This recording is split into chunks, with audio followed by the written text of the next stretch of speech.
वो मुद्दतों तक याद रखने वाली बात लिख गए। वो मुद्दतों तक याद रखने वाली बात लिख गए। जमाना जिसे याद रख सके वो बात लिख गए।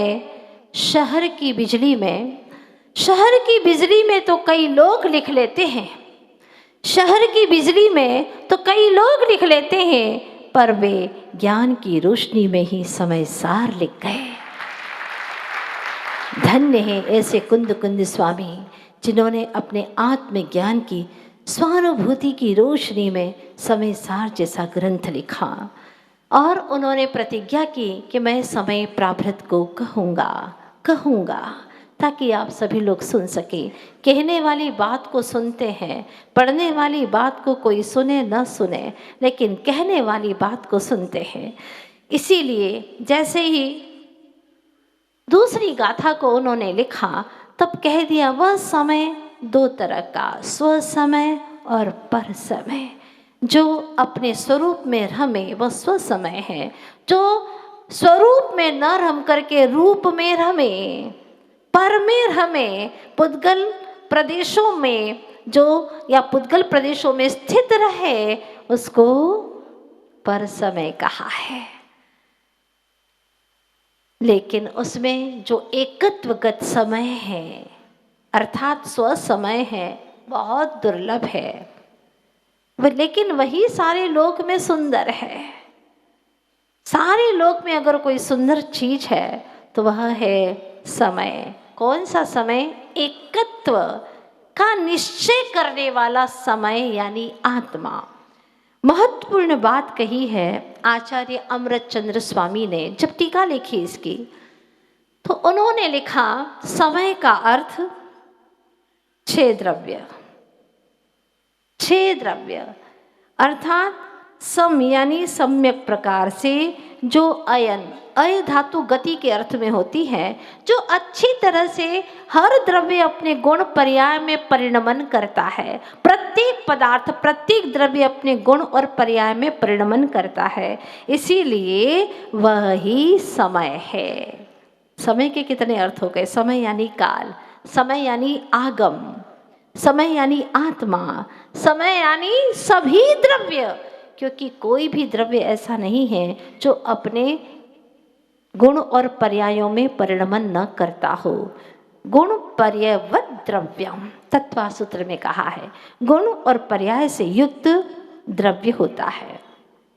और आचार्य भगवान यही कहते हैं कि लोक में वही समय सुंदर है। लोक मतलब जहाँ छह द्रव्य देखे जाते हैं, लोक्यन्ते, जहाँ छह द्रव्य देखे जाते हैं उसे लोक कहते हैं। अब इस लोक के अंदर छह द्रव्य हैं, लेकिन प्रत्येक द्रव्य अपने आप में परिणमन कर रहा है। कोई एक दूसरे के रूप में परिणमन कर रहा है क्या? नहीं।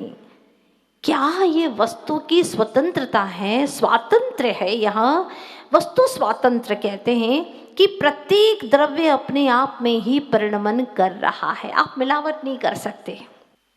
इसीलिए सभी सुंदर है। जो अपने अपने में परिणमन करे और अपने अपने परिणमन को निरखे, निहारे, उसी में रमे, वही समय यानी आत्मा लोक में सुंदर है। लेकिन अज्ञानी जीव को स्व में रमण करने की सुध ही नहीं है, धुन ही नहीं है। उसे तो बस पंचेंद्री के विषय, मन के विषय, इसी में लिप्त होकर के अपनी सुध बुध भूल करके जीवन व्यतीत कर रहा। एक पल के लिए, एक समय के लिए निज की सुध आती ही नहीं कि मैं हूँ कौन, क्या स्वरूप है मेरा। अद्भुत है ये गाथा, एकत्व भावना की गाथा है।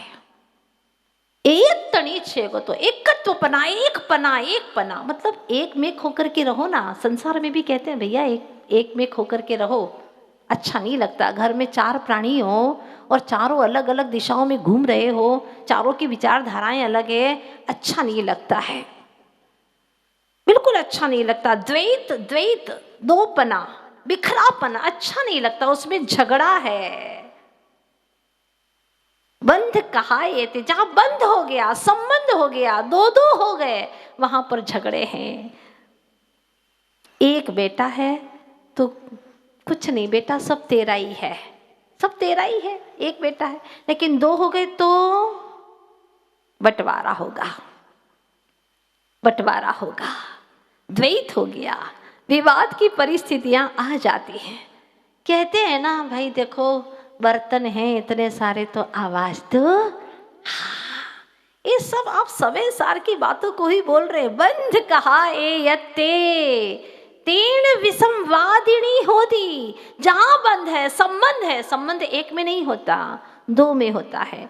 अध्यात्म में 6 ही कारक होते हैं, बाकी लौकिक में 7 कारक होते। कर्ता ने कर्म को करण से संप्रदान के लिए अपादान से संबंध काकी के अधिकरण में पेपर 7 कारक होते। लेकिन अध्यात्म में संबंध कारक नहीं होता, क्योंकि संबंध में 2 होते हैं और अध्यात्म 2 को स्वीकारता ही नहीं। 2 कभी होते ही नहीं मिलकर के, कभी भी 2 मिलकर के 1 होता ही नहीं है, चाहे कितना पुरुषार्थ कर लो आप।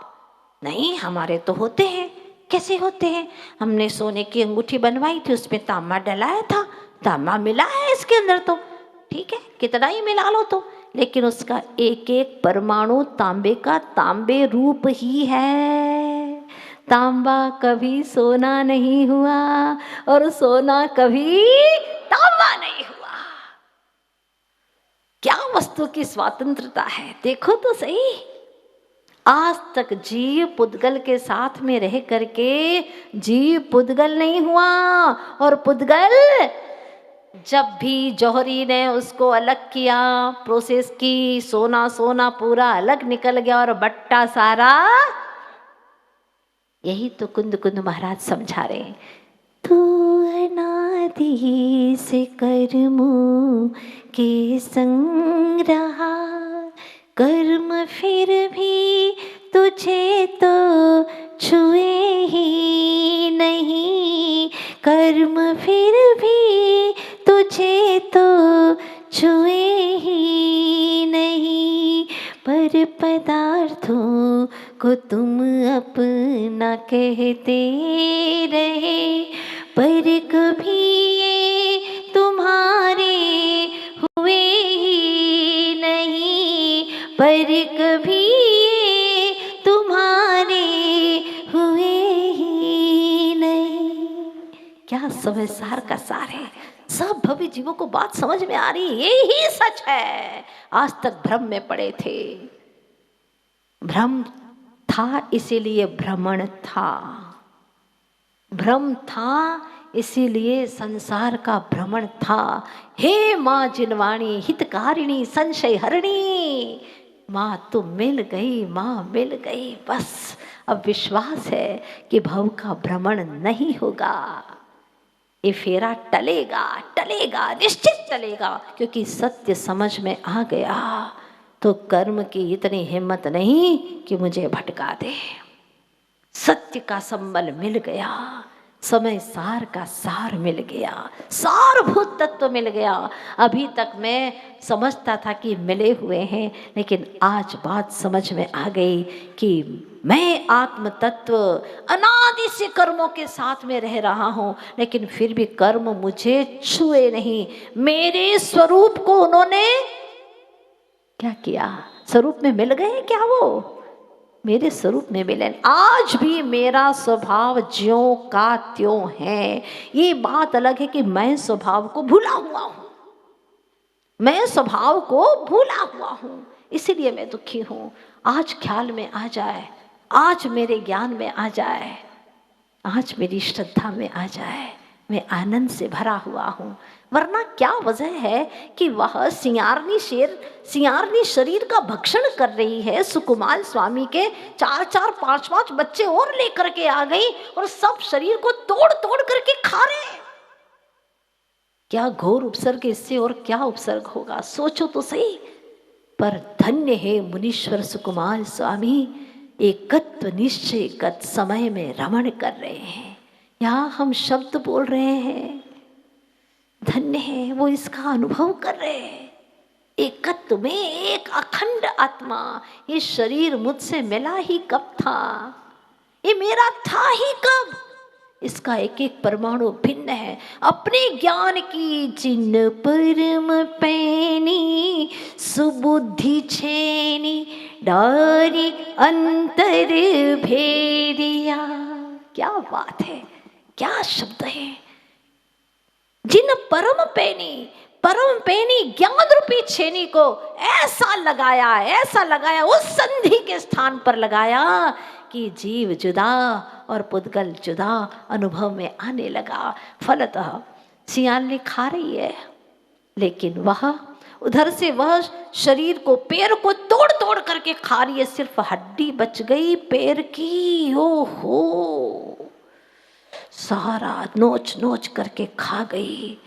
खाने दो,